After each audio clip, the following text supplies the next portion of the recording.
мундаг байна, бахархаж байна. Улам одоо ийм ирээдүй ийм байгаа үед бид нар одоо дараагийн хөгжилд бол итгэлтэй. Эндээ багтж байна. Бидний сургуульд байхад Ленин гişийн төвшөлтөөр коммунист байдаг гэж хийдэг ус 4 сарын 22-нд яг тийм санаанд орж байна. Айгуу гоё бахахгүй штэ гоё ажил хийж байна. Маш их баярлж байна нүнэгтэй.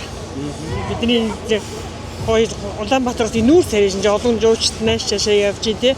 Энэгээр шинжиж штэ угаасаа. Би нөгөө өөрөө амар харшилтай байхгүй юу. Тэгээд иргэн тойрны манай хүмүүс бас харшилтай. Тэгээд энэ тооснаас нь болоод амар харшлаад байдаг. Тэгээд өөрөө багч гэсэн оролцоод цэвэрлэе гэж. Жижигхэн ч гэсэн оролцоо амар их тус болдог шүү. Тэгээд бөөнөр хотоо цэвэрлээрээ.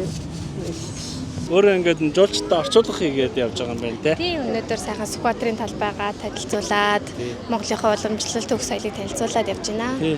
Одоо энэ жуулчд ер нь энэ манай Монголын залуучуудыг хараад юу ярьж байна?